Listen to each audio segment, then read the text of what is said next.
Sí, el trabajo y la relevancia profesional de quienes nos escuchan hoy depende puramente de lo que saben en este preciso instante, pues la estadística es aterradora. Sí, totalmente. Podrían volverse obsoletos en apenas 36 meses. Y mira, esa ventana de tiempo se sigue reduciendo a un ritmo implacable, ¿no? El material que estamos examinando hoy, el libro de Jimmy Powell, revela que el conocimiento mundial se está duplicando cada 2 o 3 años. ¡Wow! O sea, cada 2 años el mundo sabe el doble. Exacto. Y si a esta avalancha de información, digamos, le sumamos el hecho de que la inteligencia artificial y la automatización están devorando tareas cognitivas y manuales. Que es algo que vemos todos los días en las noticias. Claro. Y para dar contexto, recordemos la pérdida masiva de casi 2 millones de empleos de manufactura solo en Estados Unidos a finales del siglo XX. O sea, la conclusión es brutal. Sí. Acumular datos ya no sirve de nada. La única moneda de supervivencia profesional que nos queda es saber cómo aprender. Ok, analicemos esto, porque si aprender a aprender es nuestro chaleco salvavidas, nuestra misión en esta exploración profunda tiene que ser desmantelar por completo todo lo que nos enseñaron en la escuela. Totalmente. Hay que resetear el sistema. Sí, vamos a sumergirnos en las estrategias científicas del libro Aprendizaje Acelerado de Jimmy Powell. Queremos entender exactamente qué ocurre a nivel neurológico para transformar la forma en que procesamos el mundo. Dejar de ser como esos loros humanos, ¿no? Exacto. Pasar de ser recipientes pasivos de información a aprendices de por vida altamente eficientes. Y el autor empieza con una idea fundamental, que es, bueno, antes de plantar hay que preparar el terreno. Y es que es un principio biológico y psicológico. O sea, tal cual. Puedes tener la semilla de la idea más brillante, digamos un curso avanzado de programación o un análisis denso de mercado. Ajá. Pero si el terreno mental está lleno de rocas, la semilla simplemente no germina. Ni de chiste. Y en el cerebro humano, pues la roca más grande y pesada es esa relación tóxica que tenemos con el fracaso. Y la confusión enorme que hay entre 3 niveles cognitivos, que son el conocimiento, la comprensión y la sabiduría. Esa distinción es clave. De hecho, el autor usa una analogía sobre unas vías de tren que la verdad me parece muy ilustrativa para entender dónde se estanca nuestro sistema educativo. Sí, la de los 2 caminos es buenísima. Exacto. Imaginemos que hay 2 rutas para llegar a una reunión súper urgente. Una es, digamos, una carretera larga y pavimentada de 10 kilómetros y la otra es un atajo de 2 kilómetros, pero cruza por un puente ferroviario activo. Claro. Saber que ambos caminos existen es simplemente el conocimiento. Ahora, entender los horarios del tren, la velocidad a la que pasa y la probabilidad de un accidente fatal, pues eso es la comprensión. Uh-huh. Pero la sabiduría, y esto es lo importante, es dar un paso atrás, evaluar la urgencia real de la reunión y decidir que ningún trato comercial en el mundo vale el riesgo de cruzar ese puente. Y el problema crítico aquí, o sea, lo grave, es que nos entrenan desde niños para detenernos solamente en el conocimiento. Nos evalúan por nuestra capacidad de recitar en un examen que hay 2 caminos. Literal, nos memorizamos los caminos y ya. Exacto. Pero nunca se fomenta la sabiduría. Porque mira, la sabiduría requiere experimentación, requiere juicio y sobre todo requiere equivocarse. Sí, fallar. El texto menciona ejemplos clásicos, ¿no? Como Thomas Edison fallando miles de veces antes de estabilizar la bombilla. O Michael Jordan. Claro, Michael Jordan errando 9,000 tiros cruciales en su carrera. O Oprah Winfrey, que fue despedida al principio porque la consideraban no apta para la televisión. ¡Qué locura! Pero más allá de la anécdota motivacional de no te rindas y eso, lo vital es entender que el sistema tradicional penaliza el error. Te ponen una mala calificación y eso crea un trauma duradero. Así es. Y a mí me gusta comparar el viejo sistema educativo escolar con una fábrica de salchichas. A ver, ¿cómo es eso de la fábrica? Pues sí, o sea, en una fábrica de salchichas solo importa cuánta carne o cuánta información puedes embutir a presión en el cerebro. Cuanto más le metas, mejor, supuestamente. Claro. Frente al aprendizaje real, que no es embutir, sino extraer habilidades internas, no. Totalmente. Pero a ver, si lo pensamos desde una perspectiva corporativa moderna, en la vida real los errores cuestan dinero. A veces te cuestan el trabajo directamente. Sí, el estrés es real. Entonces, esta idea romántica de que el fracaso es un trampolín maravilloso suena genial en un libro de autoayuda, pero ¿cómo reconciliamos eso con la presión real de no equivocarnos en la oficina? ¿Por qué el autor insiste tanto en que debemos redefinir el error para poder aprender? Mira, lo fascinante aquí es el mecanismo biológico que se detona cuando le tenemos pánico al error. Porque no se trata de celebrar la incompetencia, ¿verdad? No vas a aplaudir por hacer las cosas mal. Claro, no vas a pedir un aumento por arruinar un proyecto. Exacto. Se trata de entender cómo el miedo sabotea la retención de información. Cuando vemos un error como una amenaza a nuestra identidad o a nuestra supervivencia laboral, el cerebro genera una respuesta de estrés agudo. Se encienden las alarmas. Y nos inundamos de cortisol. Y biológicamente ese estrés cierra las compuertas de la memoria de golpe. Para entender esto bien debemos mirar la anatomía del cerebro, que el autor de hecho divide en 3 capas evolutivas fundamentales. Ah, sí, el famoso modelo de los 3 cerebros. Y aquí es donde la anatomía explica todas nuestras frustraciones diarias, de verdad. Tenemos el cerebro reptiliano en la base, que maneja el instinto puro y duro de supervivencia. Lo más básico, ajá. Luego está el sistema límbico o cerebro mamífero, que es el centro de las emociones. Y encima de todo, como la corona, el neocórtex, nuestra materia gris pensante, donde ocurre la lógica, el análisis, el lenguaje. Exacto. Pero el detalle arquitectónico que cambia todas las reglas del juego, o sea, la clave de todo, es esto: la amígdala y el hipotálamo, que son los procesadores centrales de nuestras emociones en ese sistema límbico que mencionaste. Sí. Comparten exactamente el mismo vecindario neuronal que nuestra memoria a largo plazo. ¡Wow! Están intrínsecamente entrelazados. Esto significa que las emociones no son solo reacciones secundarias de «ay, me siento triste o feliz mientras aprendo». No. Entonces, ¿qué son? Son literalmente el interruptor de encendido o apagado de las redes neuronales. Y las emociones negativas, me imagino, activan el interruptor general de apagado. O sea, si estamos bajo mucho estrés porque tenemos miedo de fracasar en un examen o de hacer el ridículo al aprender un idioma nuevo, la amígdala detecta una amenaza. Tal cual. Dice peligro mortal. Y en ese instante le roba el flujo sanguíneo y la energía al neocórtex pensante para dárselo al cerebro reptiliano, preparándonos para pelear o huir. Pero te planteo una duda. Si el cerebro reptiliano domina bajo estrés, ¿es por eso que la gente se paraliza en los exámenes importantes sin importar cuánto hayan estudiado la noche anterior? Es exactamente por eso. La química es implacable en ese momento. Tu neocórtex, que es donde necesitas procesar esas fórmulas matemáticas complejas o la sintaxis de un código, se queda literalmente sin combustible. ¡Qué frustrante! Demasiado. Por eso es súper común que alguien estudie semanas para una certificación profesional, se sienta frente al examen, siente un pico de pánico brutal y se queda completamente en blanco. Todo se borra.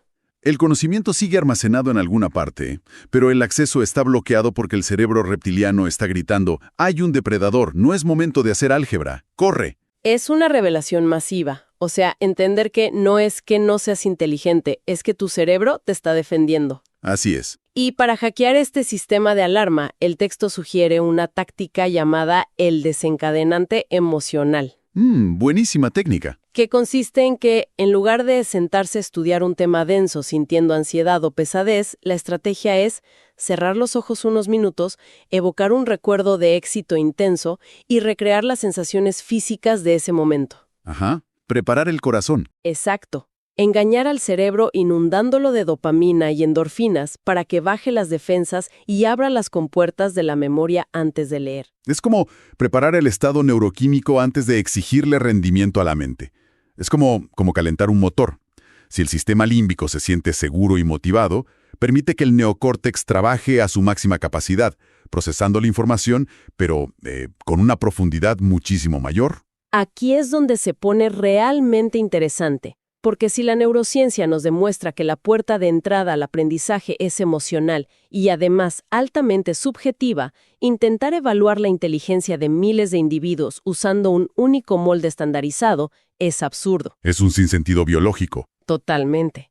Nos pasamos un siglo reverenciando las pruebas de coeficiente intelectual tradicionales. Las de Alfred Binet, Que, a ver, recordemos, fueron diseñadas en una época muy específica, hace muchísimo tiempo, para clasificar habilidades muy particulares, casi exclusivamente relacionadas con el hemisferio izquierdo del cerebro, ¿no? O sea, puras matemáticas y letras. Exacto, la lógica secuencial, las matemáticas, la destreza lingüística. Si no destacabas en esas áreas específicas, el sistema te etiquetaba rápidamente como una persona con bajo potencial, o tonta básicamente. Es que es como la analogía clásica. Medir la inteligencia de un atleta olímpico con un examen escrito de cálculo es como juzgar a un pez por su habilidad para trepar un árbol. Es el ejemplo perfecto. Y luego llega Howard Gardner con la teoría de las inteligencias múltiples y nos cambia por completo la pregunta. Ya no se trata de qué tan inteligente eres, sino de, cómo eres inteligente. Y eso abrió un mundo nuevo. Total. Él identificó un espectro que incluye la inteligencia visual espacial, la musical, la kinestésica, que es la del cuerpo y el movimiento, la interpersonal, la intrapersonal e incluso la naturalista y existencial. Y el secreto del aprendizaje acelerado moderno, según Powell, no es solamente descubrir cuál es tu única inteligencia dominante y quedarte ahí, sino aprender a combinarlas deliberadamente. A cruzarlas. Sí, la combinación es donde ocurre la magia neurológica. El sistema académico tradicional ha a menudo dejado atrás a pensadores absolutamente brillantes solo porque su batería de inteligencia, digamos, no se alineaba con el aprendizaje lineal de sentarse a mirar una pizarra. Claro, mentes visuales atrapadas en clases auditivas. Exactamente. Si eres alguien con alta inteligencia kinestésica y espacial, forzarte a estar inmóvil en una silla escuchando a alguien hablar por 2 horas es una tortura ineficiente. ¡Te duermes! Pero si a esa misma persona le permites estudiar la arquitectura de una base de datos mientras camina, dibujando mapas mentales en una pizarra gigante, la asimilación se multiplica. Cruzar inteligencias recluta diferentes áreas del cerebro simultáneamente, creando como múltiples cables que sostienen el mismo recuerdo. Hay una lógica muy natural en esto. Si yo cruzo mi inteligencia visual con la kinestésica para aprender algo nuevo, pues estoy creando un anclaje más fuerte. Pero esto me lleva a una duda estructural bastante práctica. A ver. Si encuentro mi combinación perfecta de inteligencias, ¿significa que ahora sí puedo concentrarme y estudiar durante 8 horas seguidas un sábado por la tarde para dominar un tema antes del lunes? No. Eso garantizaría que olvides casi todo lo que intentaste absorber en esas 8 horas. ¿En serio? Sí, porque estarías tratando al cerebro como si fuera el disco duro de una computadora, donde parece que solo importa cuánto tiempo dejas el cable USB conectado pasando datos. Claro, como si fuéramos máquinas. Pero el cerebro no es un disco duro, es una batería biológica y opera bajo leyes metabólicas muy estrictas. Y aquí entramos al descubrimiento que hicieron investigadores como Dimant y Kleitman sobre los famosos ritmos ultradianos. Ah, el flujo y reflujo natural de nuestra energía. O sea, no operamos en una línea recta de atención. Exactamente. Nuestro cerebro experimenta ciclos de aproximadamente 90 minutos. Durante la primera fase de ese ciclo, los neurotransmisores de atención están a tope. Estás fresquito. Pero a medida que nos acercamos a los 50 o 60 minutos, esos químicos, como la acetilcolina, comienzan a agotarse y se acumulan desechos metabólicos en el cerebro. Entonces, la ventana óptima real para el enfoque profundo y la adquisición de nueva información es de apenas 30 a 50 minutos. ¿Nada más? Nada más. Después de eso, hay rendimientos decrecientes masivos. Tu atención se desploma. Y esto se conecta muchísimo con las diferentes frecuencias u ondas cerebrales en las que operamos, ¿no? Porque no siempre estamos en la misma marcha. No, cambiamos constantemente a lo largo del día y la noche. Tenemos las ondas beta, que son de alta frecuencia y ocurren cuando estamos hiperalertas, analizando un problema complejo. Luego están las ondas alfa, cuando estamos en un estado como de alerta relajada o fluyendo creativamente. Ajá, como cuando estás pintando o en la ducha. Exacto. Luego las teta, que ocurren en los límites del sueño, y las delta, que ya son del sueño profundo. Y el texto es muy, muy enfático en el papel del sueño, específicamente la fase REM y las ondas teta, para fijar la memoria. Y mira, si conectamos esto con el panorama general de cómo funciona la biología de la memoria, el sueño es básicamente el arquitecto principal del conocimiento. Ok. Durante el día, cuando estudias en esos bloques de 50 minutos, tu cerebro almacena toda esa información nueva en el hipocampo. Pero el hipocampo es como la bandeja de entrada temporal de tu correo electrónico. Tiene una capacidad muy, muy limitada. O sea, si sigo metiendo información, en algún momento la bandeja rebosa y ya no entran más correos. Y empieza a borrar los datos más antiguos para hacer espacio. Esa es la tragedia. La única forma de vaciar esa bandeja de entrada de manera segura es durmiendo. ¡Guau! Durante la fase REM y el sueño profundo, el cerebro detiene la entrada de estímulos externos y traslada físicamente, o sea, consolida esa información, pasándola del hipocampo hacia la corteza cerebral, hacia esa memoria remota permanente. Literalmente modifican la estructura de la sinapsis mientras soñamos. Así es. Pero a ver, esto destruye por completo esa cultura corporativa y académica tóxica de celebrar a la persona que no duerme. O sea, pasar la noche entera en vela tomando bebidas energéticas para aprenderte el contenido de un informe masivo no solo es agotador, sino que es biológicamente inútil, ¿no? Es un autosabotaje fisiológico brutal. Le estás negando a tu hipocampo la oportunidad de descargar los datos. Así que, al día siguiente, o a los pocos días, esa famosa curva del olvido entra en acción y borra casi todo el esfuerzo. Sin el filtro del sueño estructurado, la asimilación permanente es materialmente imposible. ¡Qué fuerte! Muy bien. Entonces ya sabemos que la biología nos impone restricciones claras. No podemos estudiar sin parar y tenemos que dormir sí o sí. Pero seguimos viviendo en una era donde el volumen de información que debemos consumir es gigantesco. Cada día hay más reportes que leer. Exacto. Entonces, ¿cómo hacemos para que esos pequeños bloques de 30 a 50 minutos sean ridículamente productivos y absorbamos más datos? Buena pregunta. Y aquí el texto nos introduce a las estrategias de adquisición masiva, comenzando con una técnica fascinante de la que quiero hablar, que es erradicar la subvocalización en la lectura rápida. Ese es el gran enemigo. Mira, el ser humano promedio lee a unas 250 palabras por minuto.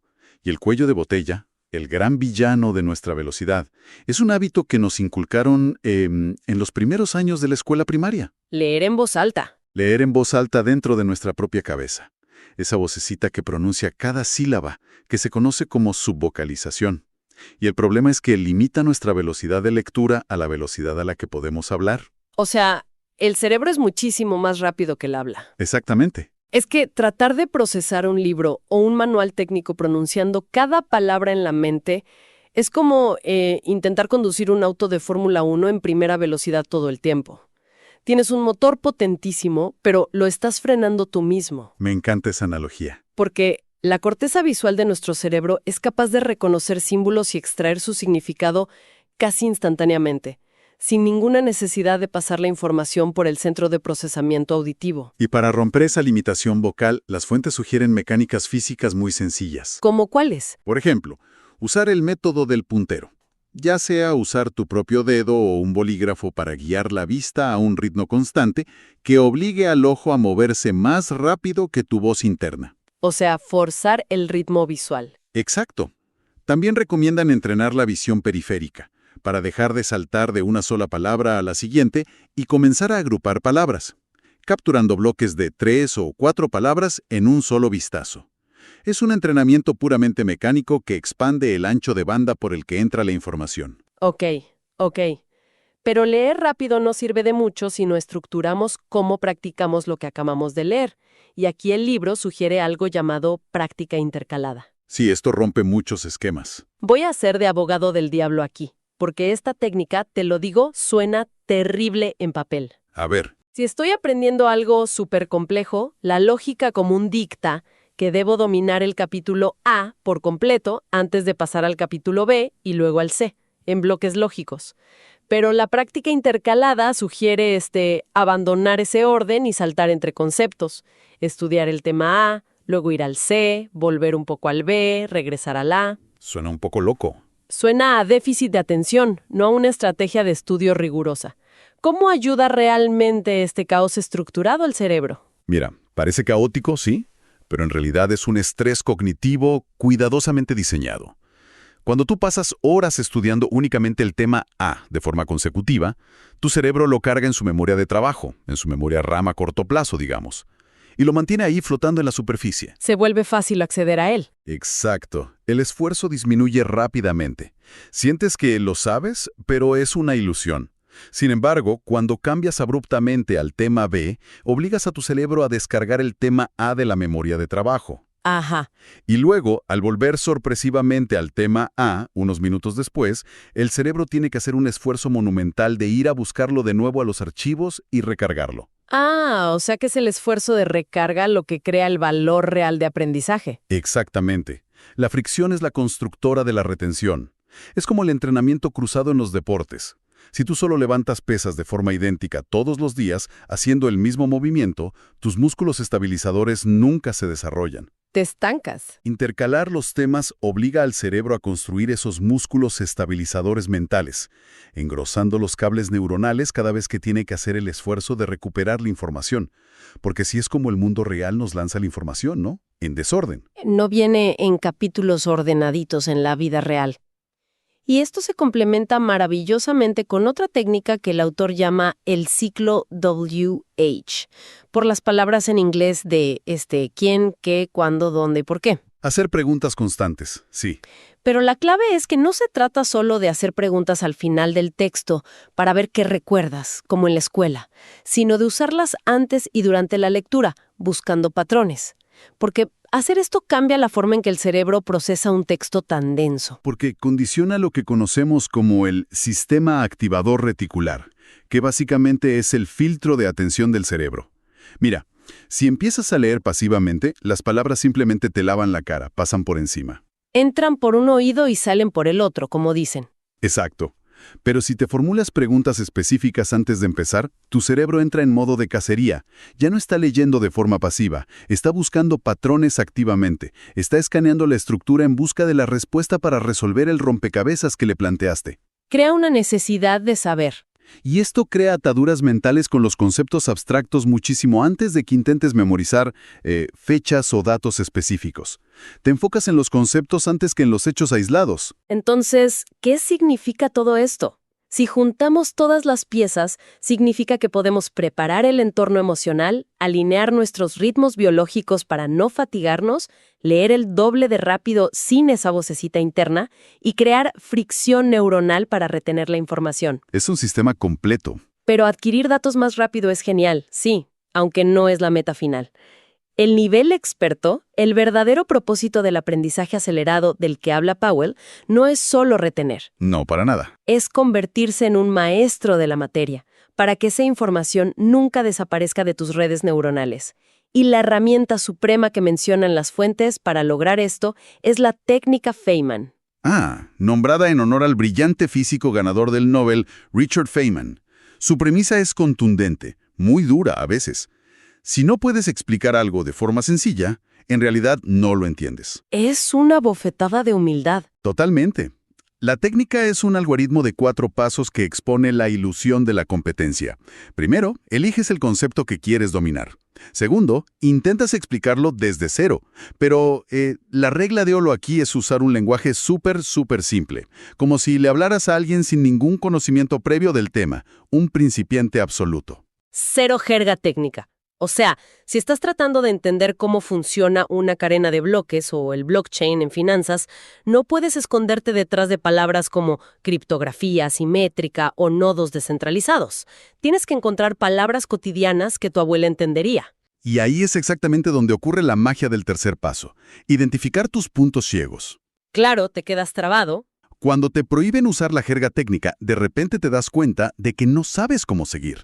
Te das cuenta de que usabas palabras complicadas simplemente para esconder que no entendías el mecanismo subyacente. Es muy revelador. Esos momentos de duda, de tartamudeo, te indican exactamente qué partes son las que debes volver a estudiar. Y finalmente el cuarto paso es destilar esa explicación creando una analogía original tuya que conecte el concepto nuevo con algo profundamente familiar. Es someter tu propio conocimiento a una prueba de fuego constante. Y esto además encaja de manera perfecta con la pirámide del aprendizaje que también mencionan las fuentes de hoy. Uy, sí, esos porcentajes son impresionantes. Es que piénsalo, tradicionalmente se estima que retenemos un paupérrimo 5% de lo que escuchamos pasivamente, digamos en una conferencia tradicional universitaria. Nada, casi nada. La otra persona, 90%. Esto plantea una pregunta importantísima para cualquier profesional hoy en día que busque relevancia a largo plazo, ¿no? ¿Estamos realmente invirtiendo nuestro tiempo en aprender profundamente? ¿O simplemente estamos coleccionando datos temporales en nuestra cabeza para sobrevivir a la siguiente reunión de trabajo y ya? Para pasar el examen del viernes y olvidarlo el lunes. Exacto. Porque mira, enseñar a alguien más nos obliga a salir de la comodidad de la pasividad. Nos hace vulnerables a las preguntas impredecibles que pueda tener la otra persona. Y si no sabes responder, te toca admitirlo. Claro, y esa fricción social, esa vulnerabilidad intelectual de tener que reorganizar tus ideas en tiempo real para que el otro no se aburra y las entienda, ese es el pegamento definitivo para las vías neuronales. Además de que te obliga a reflexionar, el texto también menciona el diario de Thomas Edison, ¿no? Sí, sus 3 millones de páginas de notas. Escribir, reflexionar y explicar refuerza la memoria semántica a niveles que leer un libro pasivamente jamás logrará. Realmente ha sido un análisis verdaderamente fascinante. Muy profundo. Si extraemos la esencia de todo lo que discutimos hoy sobre el aprendizaje acelerado de Jimmy Powell, nos llevamos un manual operativo transformador para la vida. Definitivamente. Nos dice que debemos limpiar el terreno erradicando el miedo tóxico al fracaso, que debemos despertar nuestro sistema límbico con emociones positivas e incluso usar múltiples sentidos para abrir las compuertas del cerebro. Es crucial respetar nuestra biología, estudiando en ráfagas intensas de 30 a 50 minutos. Y usar el sueño, respetar nuestros ritmos ultradianos, para cimentar la memoria. Y finalmente, que la prueba máxima de dominio no es un examen complejo, sino nuestra capacidad de enseñar a otros. Es que es un modelo que respeta la naturaleza humana, ¿sabes? No asume que somos máquinas de almacenamiento infinito o discos duros. Nos trata como ecosistemas biológicos donde la emoción, la fatiga, la curiosidad y la conexión social determinan al final del día qué conocimiento se queda y qué se pierde. Y eso, fíjate, nos lleva a un pensamiento final que resulta casi poético para cerrar este tema. A ver. Empezamos esta exploración hablando del pánico colectivo de que la inteligencia artificial y los algoritmos nos dejen sin trabajo a todos, reemplazándonos. Sí, la amenaza constante. Y la reacción instintiva de mucha gente en el mundo corporativo es intentar competir en ese mismo juego. Trabajar 14 horas seguidas sin descanso, absorber datos sin parar, intentar volverse máquinas perfectas que nunca cometen errores para justificar su sueldo. Es una batalla que fisiológicamente estamos destinados a perder. Exacto. No le vas a ganar a una computadora procesando datos, pero la ironía hermosa de la solución que surge de estas estrategias es que, para vencer a máquinas lógicamente perfectas, la respuesta para los humanos no es volverse más robóticos. Al contrario, la respuesta es ser radicalmente más humanos. Me gusta eso. Es abrazar la torpeza y el error como el único camino real hacia la sabiduría. Es vincular los datos fríos con nuestras emociones más profundas para que signifiquen algo. Es darnos el permiso vital y biológico de dormir, de soñar, literalmente en la fase REM, para procesar nuestra realidad.